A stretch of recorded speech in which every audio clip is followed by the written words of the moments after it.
Bem-vindos ao Agile World Português.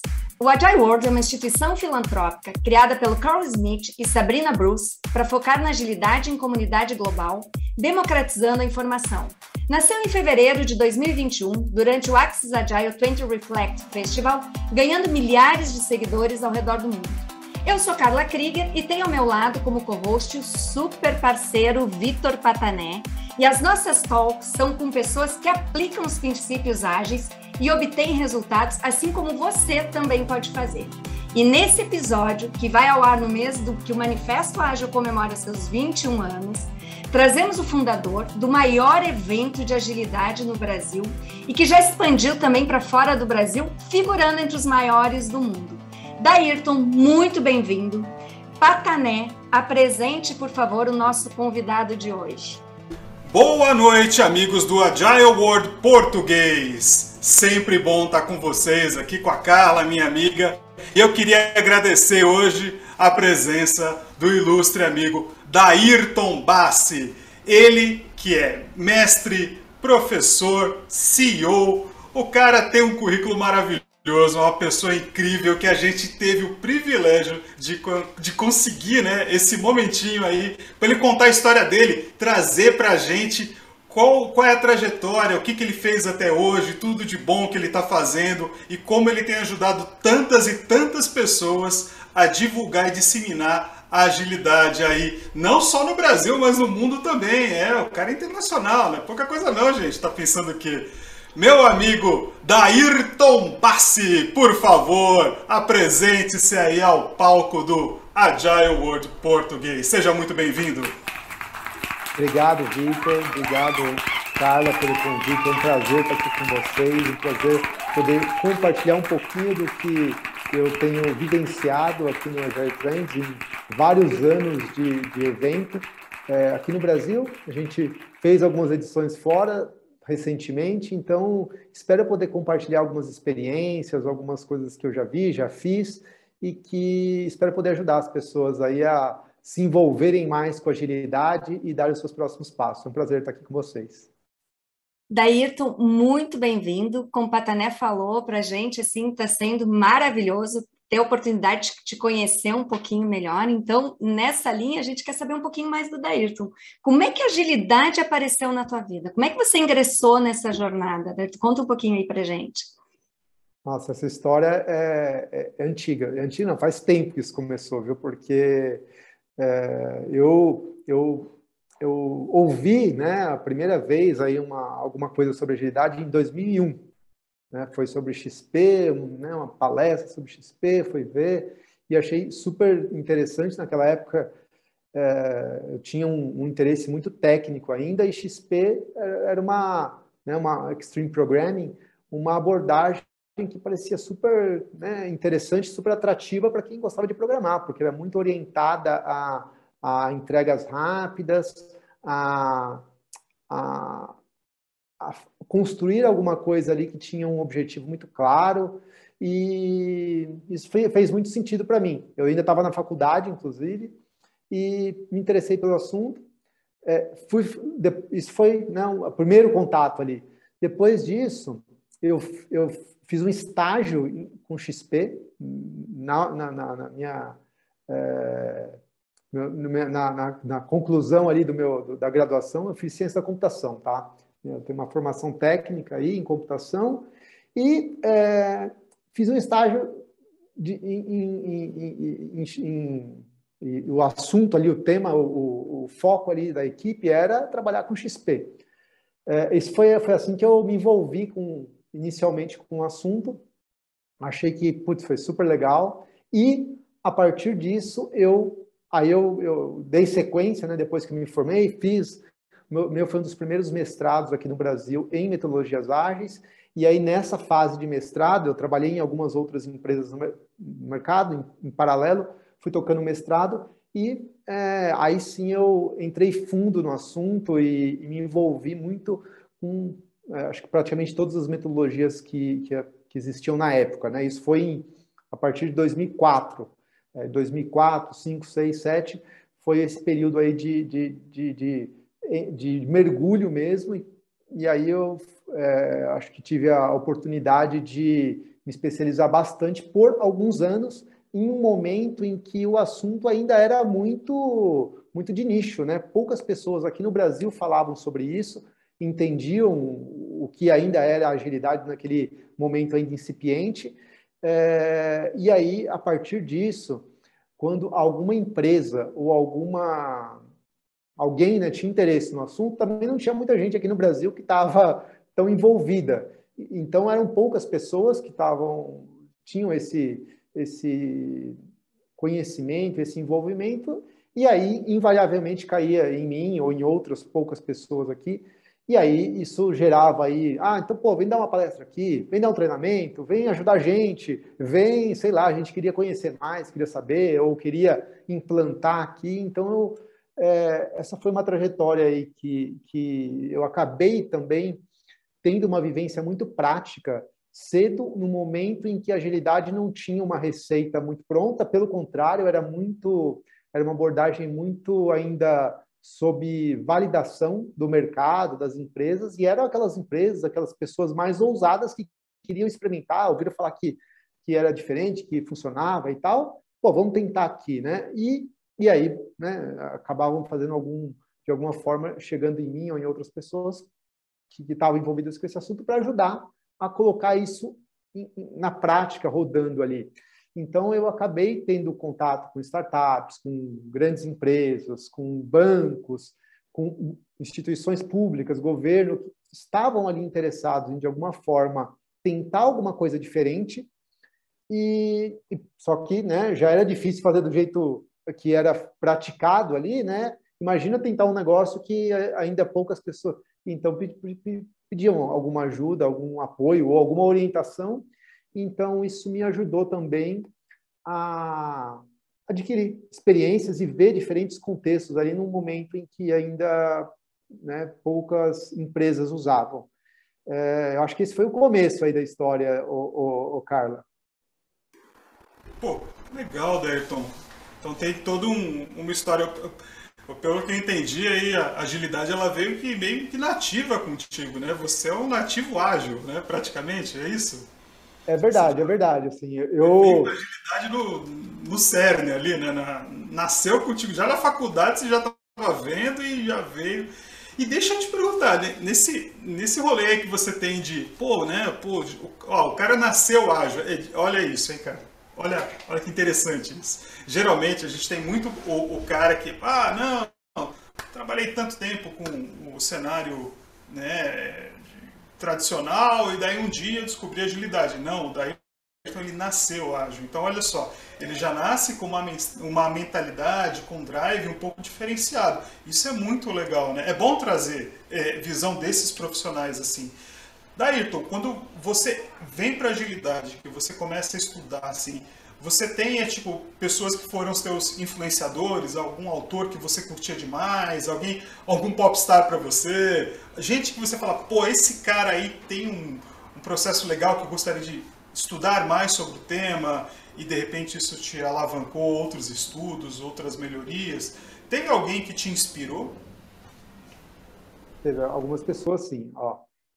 Bom, posso citar aqui no Brasil os meus orientadores na faculdade, no mestrado, que foram o Alfredo Goldman e o Fábio Kohn, dois professores da USP, que foi onde eu estudei, que foram as pessoas que, eu acho que alguns dos primeiros aqui que trouxeram a agilidade para o Brasil e começaram a falar do assunto, e foram meus orientadores nessa jornada aí da parte acadêmica mesmo.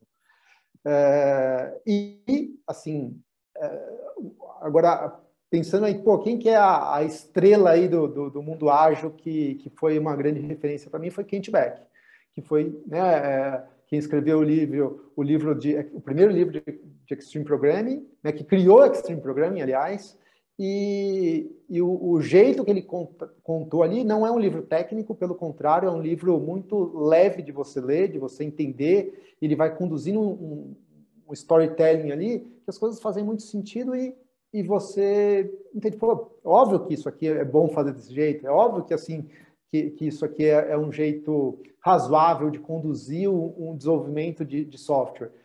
Só que ele faz isso sem falar de código, ou praticamente não fala de código, mas fala de, pô, você faz isso um passo a passo, muito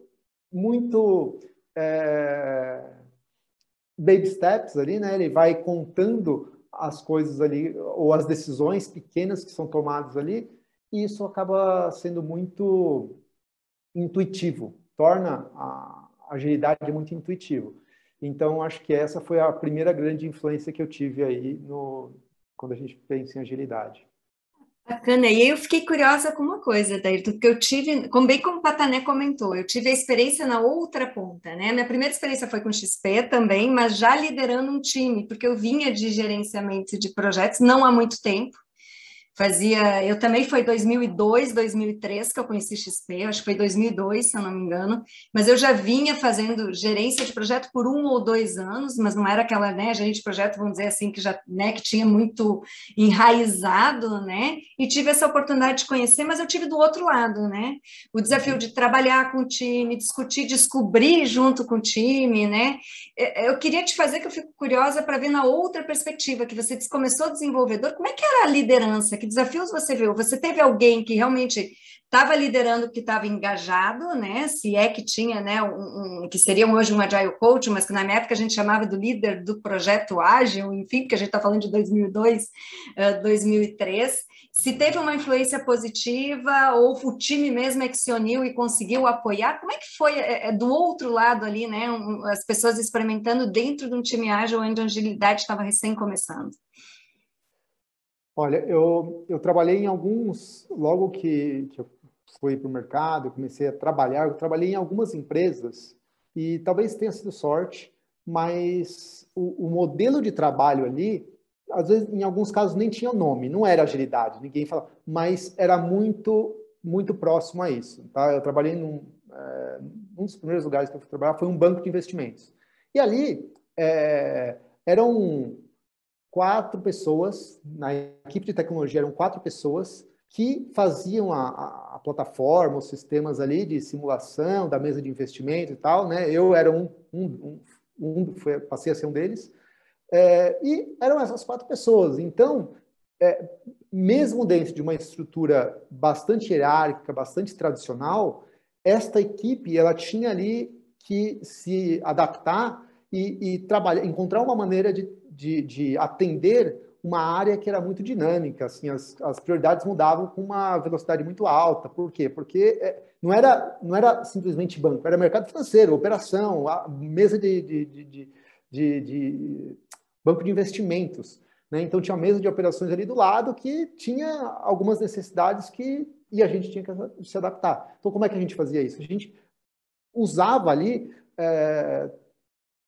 práticas que eram muito alinhadas com agilidade, planejamentos curtos, feedback rápido, falar diretamente com as pessoas que estavam ali sentadas ali na outra mesa, entregas pequenas. Então, várias práticas que hoje são muito conhecidas no contexto ágil, a gente começou a usar ali, só que não tinha não estava institucionalizado, olha, estamos usando essa metodologia. Não, a gente estava fazendo o que funcionava bem ali. Então, por isso que eu disse que talvez isso tenha sido um pouco de sorte de eu trabalhar em lugares que houve essa flexibilidade e a equipe conseguiu se adaptar usando uma abordagem que era muito compatível ou era ágil sem ter o nome nas coisas ali. Então, esse foi um lugar ali que fez muita diferença.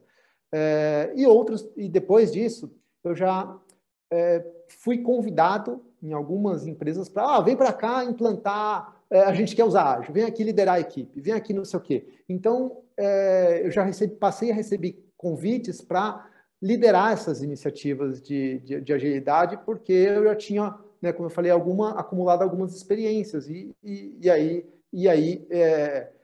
acho que eu tive, em muitos lugares, carta branca para conduzir isso, porque eu já falava, olha, você quer fazer ágil, só que já dava ali avisava, olha, não adianta você fazer uma sprint e querer, não, as coisas vão mudar, avisava algumas coisas ali, porque senão ia criar uma expectativa ali de que era uma receita mágica que ia entregar o projeto em 3 semanas. Não, a gente vai entregar devagar, vai ser uma abordagem diferente, a gente vai te envolver, mas uma coisa eu garantia, você vai saber o que está acontecendo semanalmente, você não vai ficar vendido, vendado, e vai descobrir daqui não sei quanto tempo que o projeto está num ponto diferente do que você esperava. Você vai saber e você vai estar envolvido. Então, acho que essa foi uma das coisas que eu sempre deixava muito claro e criava um relacionamento e uma transparência ali que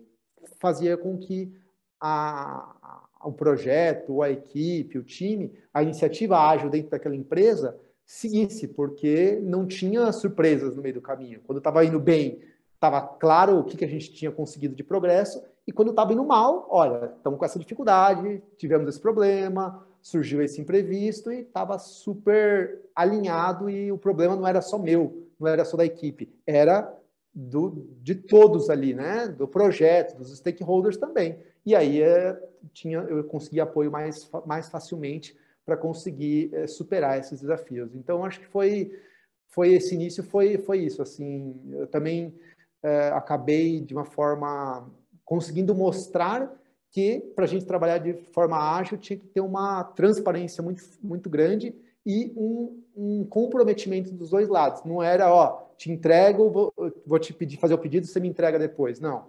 A gente conseguiu, acho que, criar um trabalho ali em que a equipe de tecnologia trabalhava muito próxima das outras áreas e isso criou ali um valor para essa iniciativa ter resultados e progredir.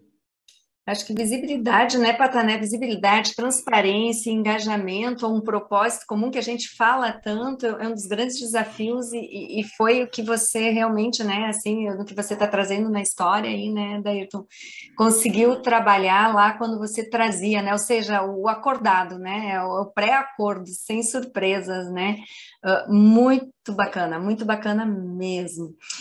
E Dairton, tu vai falar alguma coisa, Patané? Pode comentar. Uma perguntinha para o Daí, porque realmente ele trouxe uma experiência legal, mas eu fiquei pensando assim, falei, pô, ele como ele já nasce com esse viés forte, todo um drive digital, um drive de agilidade, já tem essa visão. Eu queria saber assim, se chegou a pegar problemas com relação à resistência, porque eu vi, por exemplo, você foi um cara que tem uma baita trajetória, já trabalhou em vários lugares, tem uma vivência legal, como mentor, como professor, enfim, já teve alguma questão de resistência, a galera com uma metodologia não ágil contra aquilo que você estava tentando trazer, né, de uma maneira mais reativa, e como é que você contornou isso, assim, como um cara já nativo ágil, né, vamos dizer assim, contornou isso, de que maneira você conseguiu avançar? Legal, essa pergunta aí é bem... na verdade, esse cenário que você descreveu é bem comum, assim, tá? E eu acho que teve 2 tipos de situação aí que eu posso trazer. A situação em que, por exemplo, olha, vem para cá tocar esse projeto e tal, vamos fazer. Então, falei, tá bom, vamos tocar. E aí eu fiz uma escolha mesmo de quais pessoas iam participar desse projeto, dessa equipe aqui. E eu peguei as pessoas que queriam, as pessoas que estavam compradas. Falei, não vou criar uma briga interna, gratuita aqui e jogar a vida no hard. Vamos tentar, né, jogar com as pessoas que já querem trabalhar com isso aqui. Então, acho que essa foi uma estratégia de a gente vai fazer, então a gente vai pegar eu vou montar a equipe aqui. Então, isso eu fiz algumas vezes para aumentar a taxa de sucesso, para não ter, né, mais problemas do que a gente já teria normalmente na execução daquele projeto. E uma outra situação não, vamos lá e a gente quer implantar uma metodologia ágil, Scrum, XP, o que seja, naquela empresa, né? Este cenário, ele era mais restrito, porque eu chegava numa empresa e as pessoas estavam lá. E aí tinha aqueles mais empolgados e aqueles que eram resistentes, que olhavam torto e falavam, isso não funciona, porque aqui é assim, porque aqui sempre foi assim, porque não sei o quê. Então, tinha sempre houve ali algumas pessoas resistentes. E aí, eu acho que tinha dois lados. Um era ter paciência para explicar para as pessoas, olha, não, mas é assim, mas não sei o quê, mas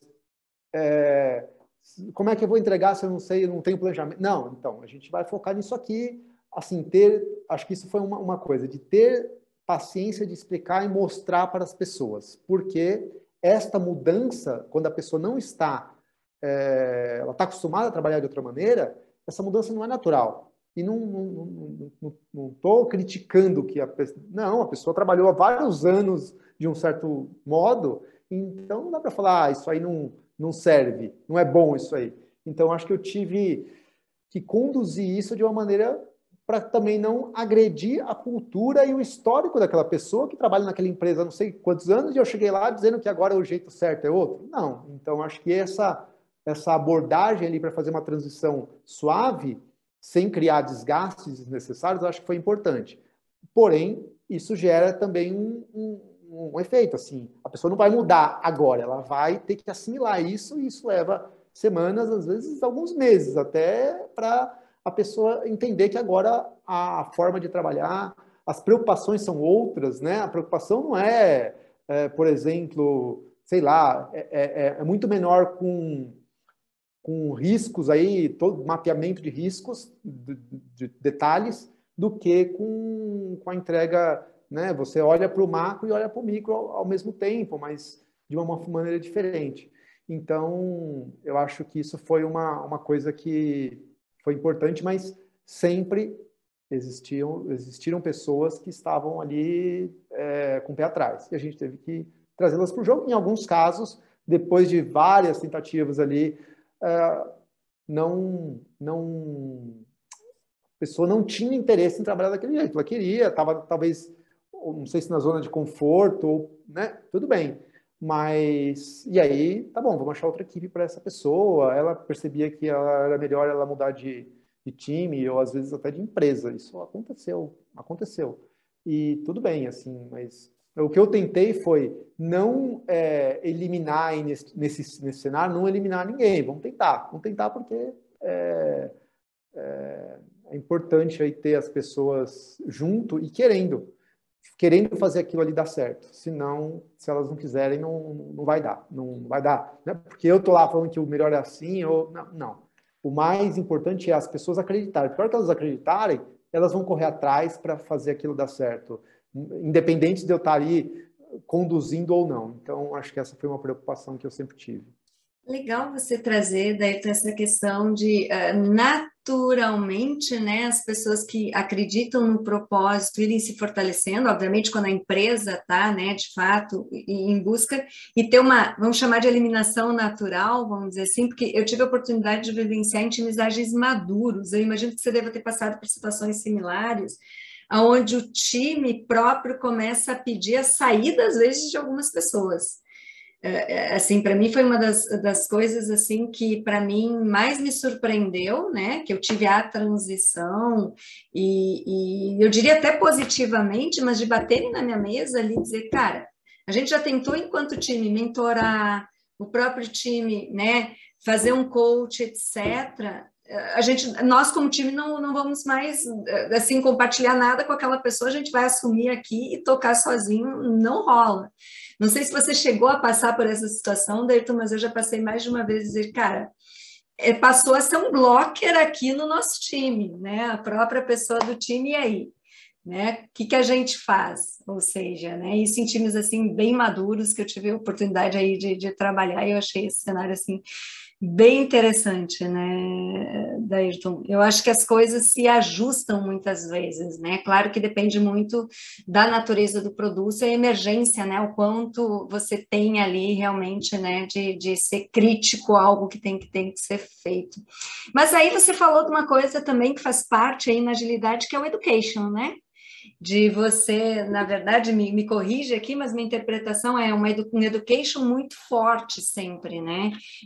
Seja no hands-on, seja em workshops, que o próprio time, às vezes, né, ou até o pair programming mesmo, que você traz lá do XP, você faz um pair, não necessariamente só de programming, né?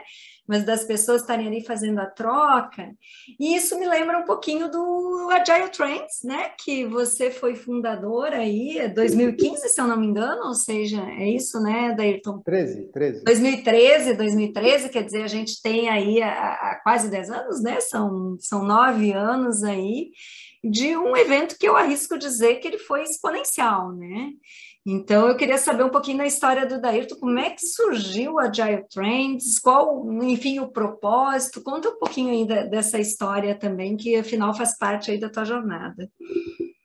Legal, eu acho que o Agile Trends aí hoje a gente tem conseguido impactar muitas pessoas e muitas empresas no Brasil e mais recentemente também fora dele.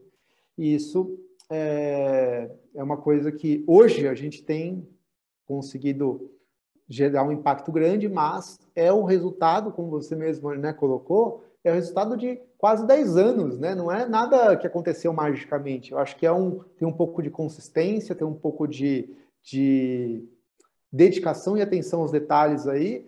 Eu sou uma pessoa super detalhista, né? Então, se eu vou fazer uma coisa, uma característica minha tem que estar muito bom, assim, não vamos fazer uma coisa de qualquer jeito. Então, eu sou chato com detalhes. E eu acho que eu tive esta preocupação desde o início, com marca, com fazer uma coisa um nível superior ao que vinha sendo feito.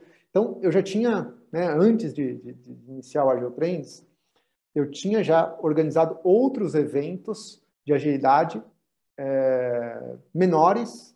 Participei também da organização do Agile Brasil, que é um evento grande. E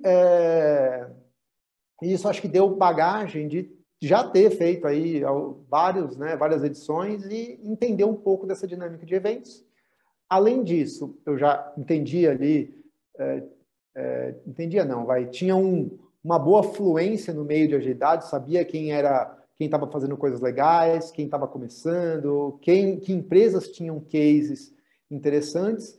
E aí, que eu percebi? Eu falei, pô, acho que tem um movimento ágil, está crescendo, né? 2013 estava ainda crescendo, ainda está, mas ficou muito claro para mim, porque eu estava inserido nesse meio já há uns 10 anos, né? Então está muito claro, assim, eu falei, pô, eu conheço as pessoas, conheço as empresas, sei o que é legal, o que é novo, o que é relevante, e apesar de existirem já alguns eventos aqui no Brasil, os eventos eram itinerantes ou tinham ali alguma... Eu falei, pô, e além disso eu estou em São Paulo, né? Eu falei, pô, aqui em São Paulo não é possível não ter um evento grande de agilidade, sendo que tem um público grande aqui, a comunidade aqui já era desenvolvida e muitas empresas já usavam agilidade aqui em São Paulo. Então eu falei, pô, o que dá para fazer com isso? Não sei, mas um evento dá para fazer, né? Não foi tipo, tem um plano de fazer, não sei o que dá para fazer com isso, mas dá para fazer um evento legal aqui. Eu acho que eu consigo fazer um evento legal pela essa experiência que eu contei, já ter feito outros eventos, de estar bem conectado ali, de conhecer as pessoas.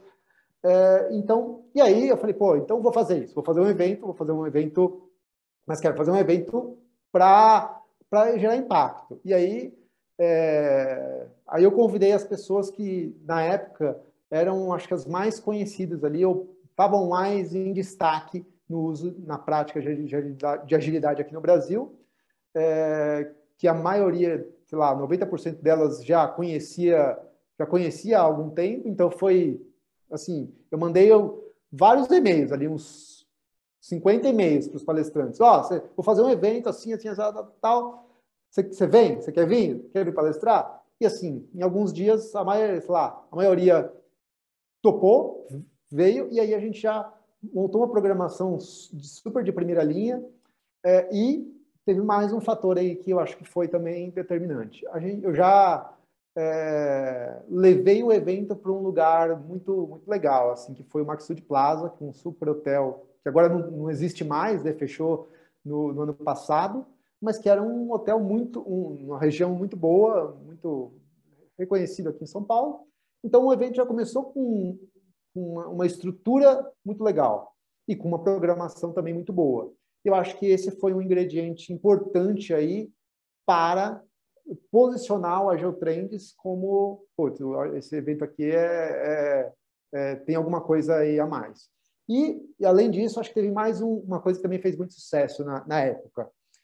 Em 2013, todos os eventos faziam palestras. As palestras eram do tipo 1 hora, 50 minutos, todos os eventos de tecnologia, né, no geral ali, ou de agilidade mesmo. Então eram palestras com essa duração. Só que, veja só, isso eu estou falando talvez por mim, mas pelo que eu observava, né, em 1 hora de palestra, né, dava tempo de prestar atenção, desfocar, mexer no computador, celular, fazer N outras coisas, voltar a prestar atenção. O palestrante também falava do assunto dele, falava de coisas pessoais, também né, seguia por caminhos diversos ali dentro da apresentação. Ou seja, era uma coisa que ficava uma coisa, depois de um tempo, monótona. E todo mundo fazia isso. O que a gente fez? A primeira edição do Agile Trends, todas as palestras tiveram 18 minutos. E aí eu briefei os palestrantes de que, olha, pessoal, 18 minutos, mas a ideia é que sejam 18 minutos intensos. Não gaste tempo se apresentando, porque essa informação, a sua mini-bio está lá no site. As pessoas já vão saber quem é você. Foca em usar esses 18 minutos da melhor forma possível para entregar alguma mensagem, ensinar alguma coisa. Então, acho que esse alinhamento com os palestrantes foi importante, porque eles também não estavam acostumados com isso, né? Estava todo mundo acostumado a palestrar com tranquilidade ali, fala, vai, volta. E aí, tinha ali um tempo muito mais restrito. O que aconteceu? Os palestrantes tiveram que acelerar o discurso, né? Para as pessoas que estavam assistindo também foi diferente, porque estava acostumado, a dinâmica da palestra foi outra, num ritmo mais acelerado e tal. O que aconteceu? Terminava uma palestra, era aquele caminhão de informações novas, e depois começava outra, mais 8 minutos. E eu acho que tinha umas perguntas e tal, mas eram 18 minutos. Então, isso acho que gerou um impacto muito grande ali nas pessoas que estavam assistindo e nos palestrantes, porque o pessoal também saiu muito impactado, porque foi uma experiência diferente para quem palestrou. E eu acho que isso foi mais um ingrediente que também fez com que o evento já se posicionasse de uma forma diferente. E aí as pessoas, a partir daí, falam, pô, o Agile Trends é legal, porque não sei o quê e tal.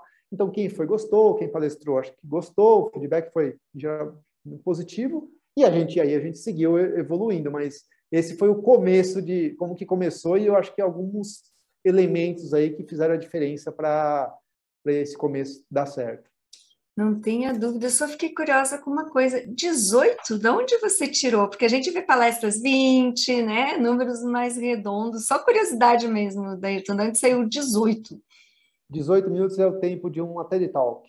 Então, é o tempo que já era praticado ali numa TED Talk, e a gente falou, pô, então se os caras fazem lá, vamos fazer, porque acho que esse tempo ele é muito menor do que o normal, mas ele permite fazer uma entrega.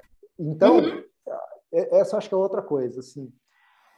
O objetivo não era chegar e vou fazer uma palestra para explicar a adoção de agilidade na minha empresa de 2.500 funcionários. Não, em 18 minutos você também não vai falar de tudo isso.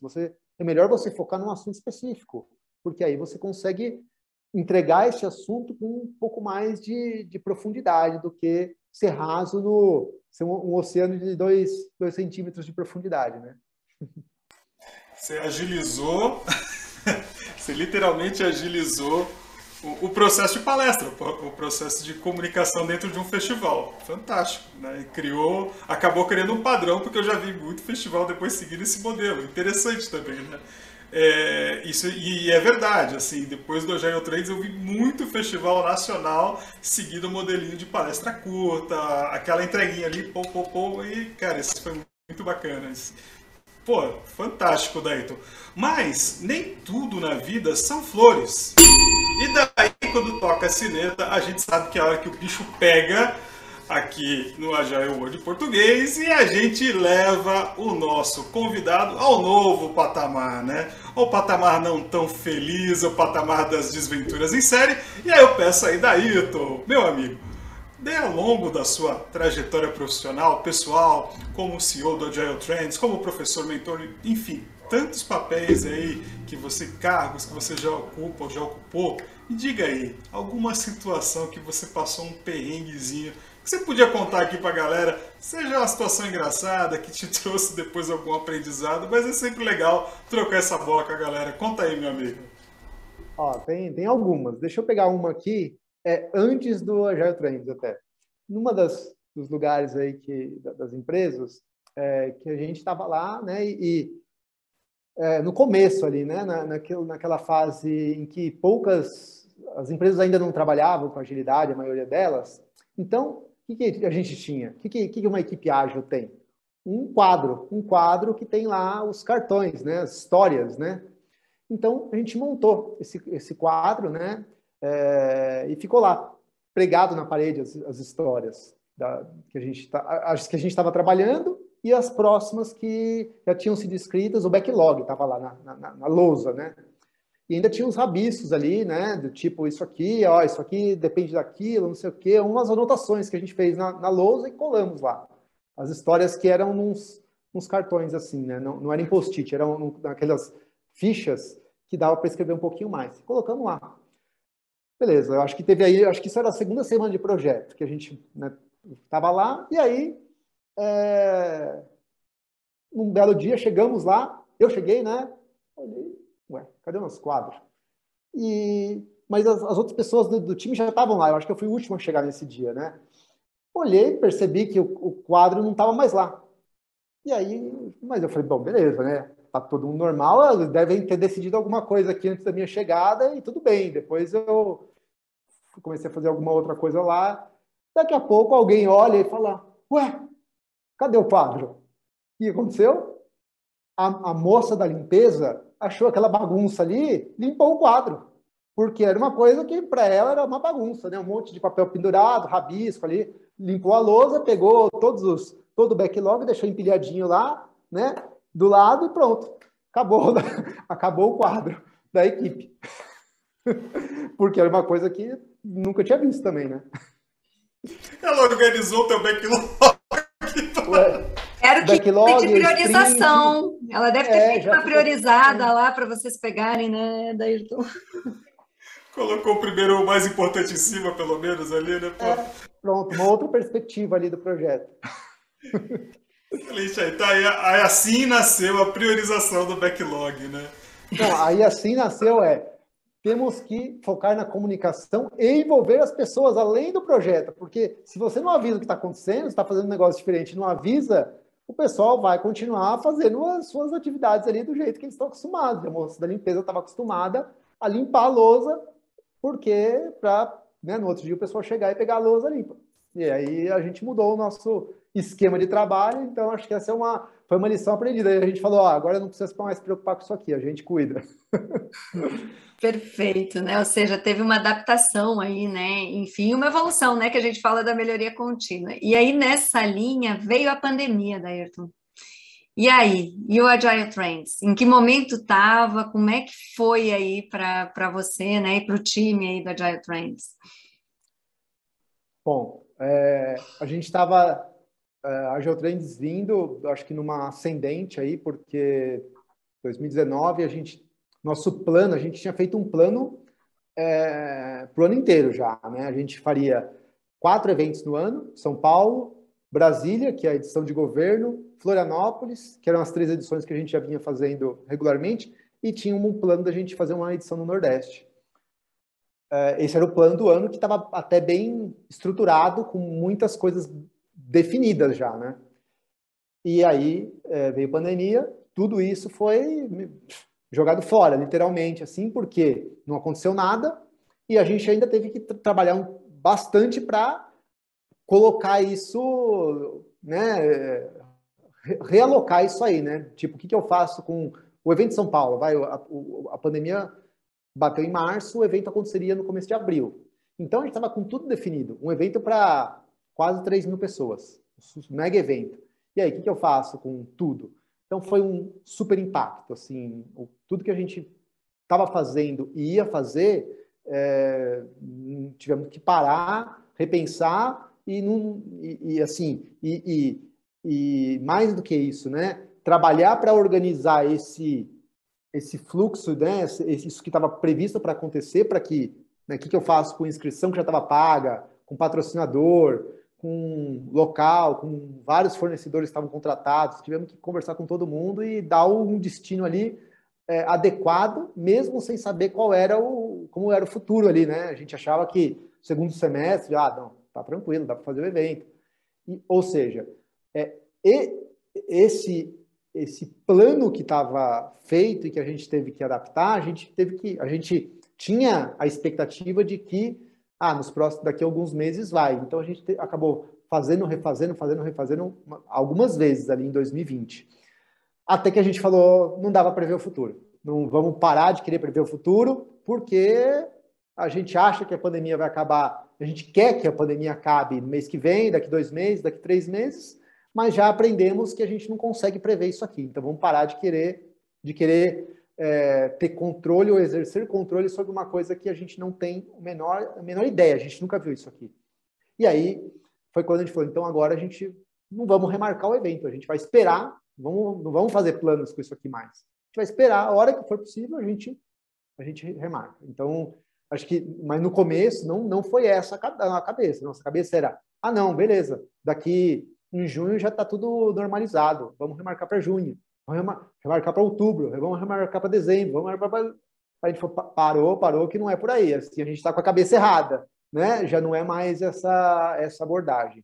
Então, acho que, ou seja, teve um super impacto, tudo que a gente fazia não fazia mais sentido, e a gente tem uma equipe fixa aqui na Geotrends, né? Então, foi super impactante, porque teve que continuar com o salário de todo mundo e tudo mais, a gente não dispensou ninguém, né? Mantivemos todo mundo, só que depois a gente tinha 2 vertentes ali para cuidar, né? Uma essa tentativa de replanejamento do que estava previsto, e a outra vertente beleza, mas vamos ficar só dependendo disso? Não, vamos tentar, vamos propor outras iniciativas aqui para a gente, porque a gente percebeu que, queira ou não, estava todo mundo em casa e a gente vai fazer o quê? Vamos também ficar 3 meses esperando alguma coisa acontecer. E aí a gente ficou algumas semanas aqui fazendo brainstorm. O que a gente vai fazer? Vamos fazer evento online, vamos fazer isso, vamos fazer aquilo, assim. E aí várias ideias surgiram, elas evoluíram, morreram várias no caminho e tal, e a gente encontrou um modelo de evento online, né? E eu acho que teve uma percepção importante que a gente teve aí, que fazer um evento online não é você pegar, o evento estava previsto aqui para acontecer num certo lugar fisicamente, vamos transformar em online. São coisas completamente diferentes, têm objetivos completamente diferentes, são produtos diferentes que atingem objetivos e públicos diferentes. Então, esse entendimento eu acho que a gente teve cedo, porque quem não teve isso e quis falar, não, é só mudar aqui, a gente faz online, você estava tendo... a entrega eu acho que não ficou boa, né? Eu vi alguns casos aí por aí. E a gente entendeu que era outra coisa. Então, a gente seguiu com essa tentativa de manter o presencial e falou, vamos criar uma outra coisa aqui, que é uma outra entrega que tem que acontecer de um outro jeito, com objetivos e uma proposta diferente. E aí a gente chegou no modelo do festival. O festival foram grandes eventos gratuitos, abertos e com dezenas, em alguns casos, centenas de palestrantes que vieram compartilhar os seus cases. E no primeiro festival, aí um dado, acho que também relevante, que se soma com o que a gente fez lá no começo, o primeiro festival, as palestras foram de 10 minutos. 10 minutos. Foi isso, assim, o tempo de palestra. Eu sei bem disso daí. Eu tive que falar sobre agilidade e cultura organizacional em 10 minutos. E foi fantástico. Pois então. Foi fantástico, muito bom. A gente cria outros desafios ali, né? Para nós mesmos, né? Então, a gente fez 2 festivais aqui no Brasil, e depois, a partir disso, surgiu um convite para a gente fazer, né, do Santander, para a gente fazer uma edição internacional na Espanha. Falou, esse festival funcionou, a gente queria fazer uma coisa parecida aqui na Espanha. Como é que faz? A gente falou, então vamos criar um modelo aqui, o Santander foi patrocinador desse festival da Espanha, e a gente fez essa edição internacional, focada no público de lá, mas seguindo o mesmo modelo que a gente validou aqui no Brasil. Então, e depois disso, a gente fez mais né, foram 3 edições internacionais. Essa primeira com foco, né, no público espanhol. A gente fez uma segunda com foco na Europa, nos países vizinhos ali, e que a gente teve, no final, né, do evento, pessoas de 91 países participando desse evento. Então, acho que a gente atingiu o objetivo de levar a agilidade para além das fronteiras aqui do Brasil e além do idioma português, que era o que a gente fazia com eventos presenciais antes. E teve depois uma terceira edição que a gente fez um misto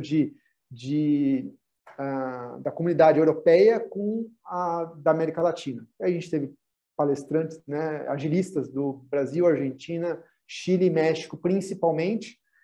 E então foi um terceiro evento internacional. Então, qual foi aí o nosso caminho depois que a pandemia começou? A gente passou a fazer eventos online, mas de uma forma diferente. A gente teve 2 tipos de evento. A gente fez 3, na verdade. Fizemos festivais, que foram esses grandes eventos abertos e que tinham ali centenas de palestrantes. A gente teve eventos fechados, que tinham uma inscrição e tudo mais, mas num formato diferente, que foram os colisões que a gente fez no ano passado, 2021.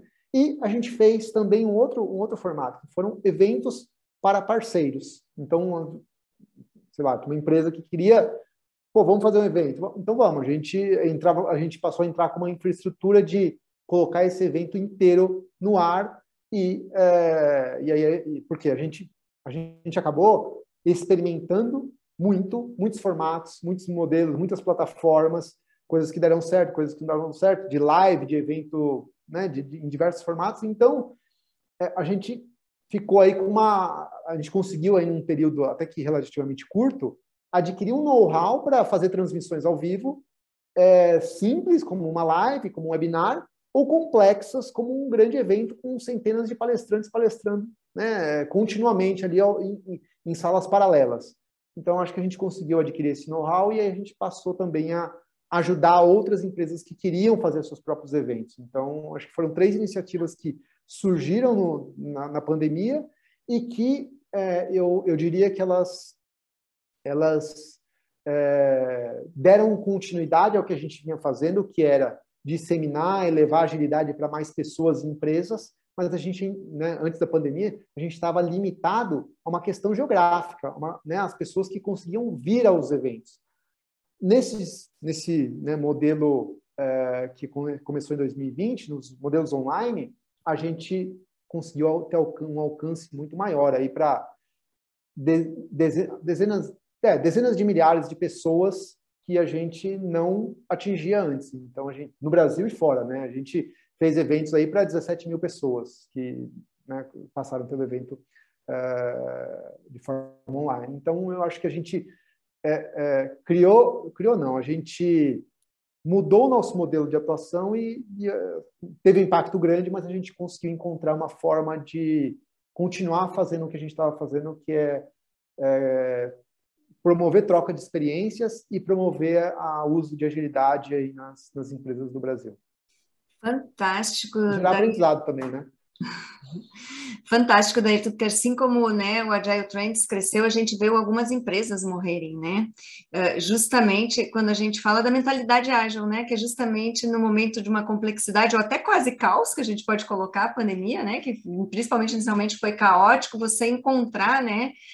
Caminhos ali de adaptabilidade e flexibilidade, fantástico mesmo. E aí a gente já está encerrando o nosso tempo aqui, né? Então eu vou fazer 2 perguntinhas. Primeiro, antes da pandemia, se você já tinha um projeto de fazer fora do país, ou foi algo que, com a pandemia, olhando o copo cheio, né, vocês conseguiram ali vislumbrar algo, né, que trouxe um valor agregado, não só para o Agile Trends, mas para a comunidade em geral, ou seja, levar, né, para mais lugares aí o conhecimento. E a segunda, para a tua despedida aqui com a gente, o que a gente espera para o evento de abril, que vai ser presencial? O que nós podemos esperar? Que, aliás, Patané e eu vamos estar lá, né? Eu vou estar aí com uma palestra, enfim. O Patané sempre participa, né, Patané? Então, a gente vai estar lá e a gente está curioso para saber o que a gente pode esperar. Muito bem. Então, deixa eu falar a primeira pergunta aí. A gente já tinha essa vontade de, pô, seria legal, né, levar o evento para outros países, outras regiões, mas isso se limitava a uma vontade. Então estava muito distante de alguma coisa concreta.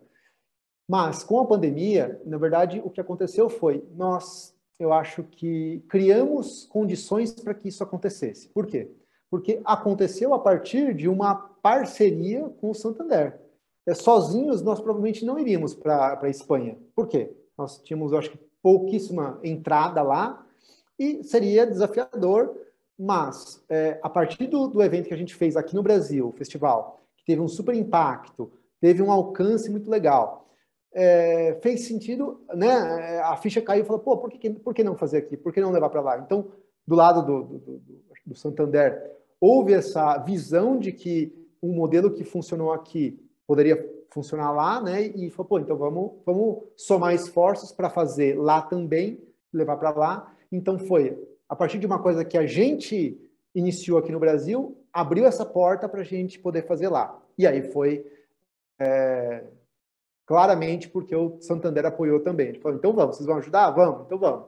E aí a gente foi lá e fizemos na Espanha essa edição, a primeira, e depois as outras foram, acho que foram uma consequência. Então, eu acho que foi aquele negócio. A hora que você começa a fazer coisas, começa a se expor a desafios novos, você abre portas novas que vão criar possibilidades e oportunidades novas. Você fica parado esperando as coisas acontecerem sozinhas, não vai acontecer. Então, a gente fez aqui no Brasil e depois, como consequência, eu acho que isso surgiu aí a possibilidade e a gente abraçou. Eu acho que foi desafiador, porque, né, imagina, além de tudo, tinha um idioma aí novo, né, conduzir para pessoas que têm uma cultura diferente, que a gente também teve que entender ali que ajustes que eram necessários, não era, vamos simplesmente fazer igual aqui, mas eu acho que gerou aprendizados importantes para a gente também e levou a gente para outro patamar, sem dúvidas. E a segunda parte, o que estamos preparando para o mês de abril, né? Então, para quem está acompanhando a gente aí, depois de toda essa história, né, eventos online, agora nós decidimos que em abril, agora dia 11 a 14 de abril, nós vamos retomar os eventos presenciais. E a gente, aqui em São Paulo, no evento que estava previsto lá para 2020, 2 anos depois a gente vai retomar. Por quê?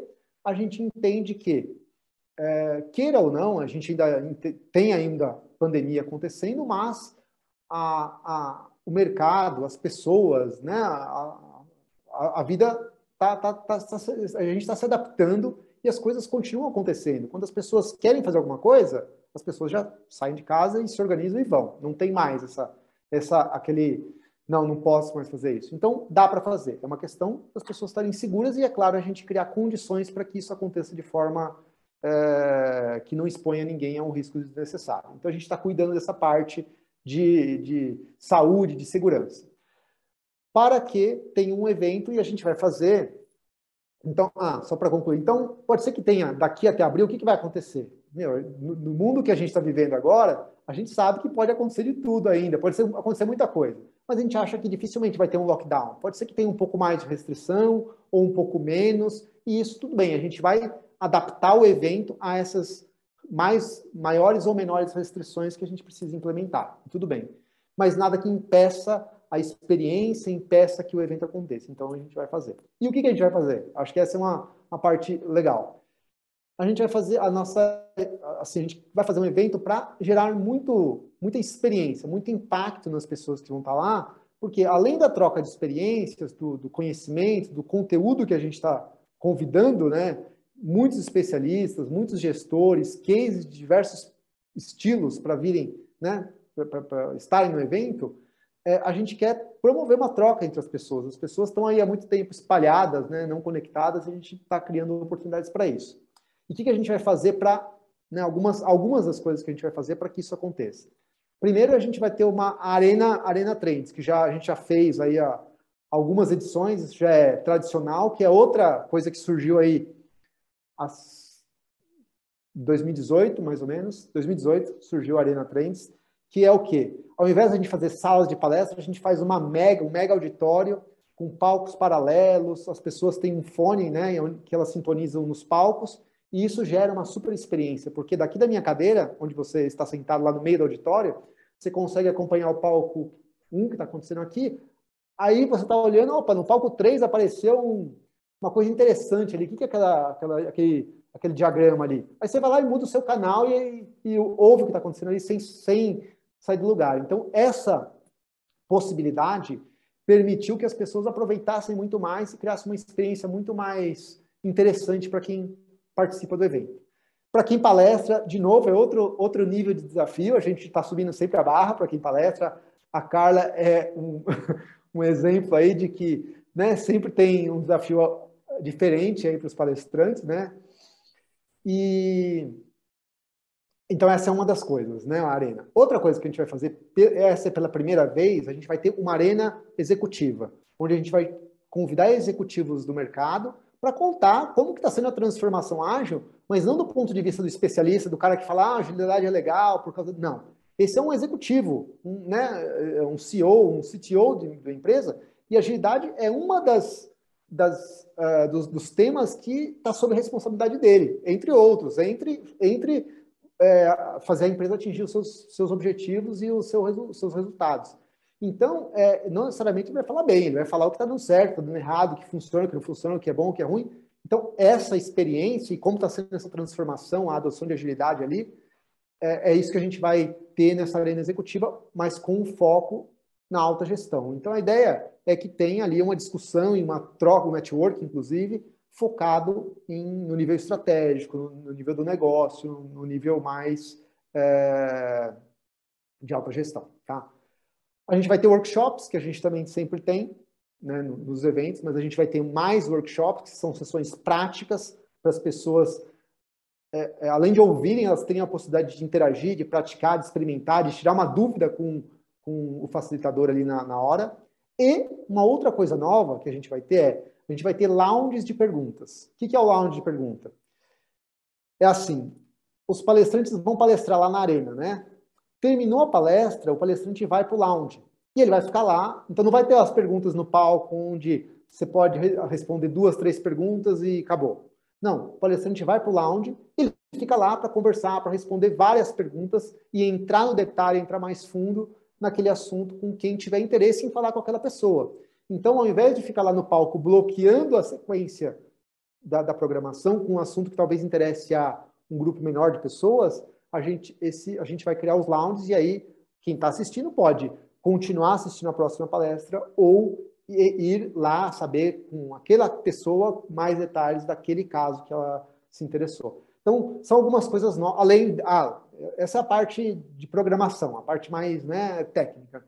Além disso, a gente vai ter happy hour, vai ter show, vai ter outras coisas acontecendo lá que a gente está preparando para criar também oportunidades ali mais não planejadas de networking, de conversas, de encontros, de trocas de ideias ao longo do dia. Então, a gente está há 2 anos sem fazer eventos presenciais, então estamos bastante empolgados para essa edição. Então, vamos caprichar bastante aí para ser uma ótima experiência para todo mundo. Nossa, eu já estou assim contando as horas, né? Essa questão de trazer o painel executivo, acho que é uma coisa que a gente carece, né? Porque a gente acaba trazendo muito naturalmente times, né? Ali o nível médio, super show. Dairton, se a gente pudesse, acho que ficaria a noite toda conversando, acho que tem muita troca, te agradeço de coração, muito obrigada por estar esse tempo aqui com a gente e compartilhando aí da tua história. Patané, quer deixar um recadinho final? Obrigada aí pela parceria de sempre também e até uma próxima. Gente, eu queria agradecer aí a presença aí do nosso convidado, que, poxa, foi tão enriquecedor, trouxe tanta coisa pra gente nesse curto espaço de tempo e deixou a gente, né, com vontade de estar lá, né? Eu com certeza estarei lá, não tenha dúvida que eu tô louco para curtir esse Agile Trends ainda nessa febre que a gente tá de se ver, de ter esse contato com a galera. Isso vai ser muito importante, eu já deixo aí pra galera que tiver afim, vamos se encontrar lá, eu vou estar lá, a Carlinha vai estar lá, Dairton com certeza. Então, obrigado, Dailton, por trazer essa galera de novo, por nos agrupar essa tribo de agilistas aí, carentes por contato humano e comunicação. E, gente, obrigado a todos que nos ouviram aqui ou que nos assistiram, né, nesse episódio aí do Agile World Português. E deixo para vocês a nossa pergunta. Vamos agilizar o mundo? Bora. Obrigado, gente. Boa noite.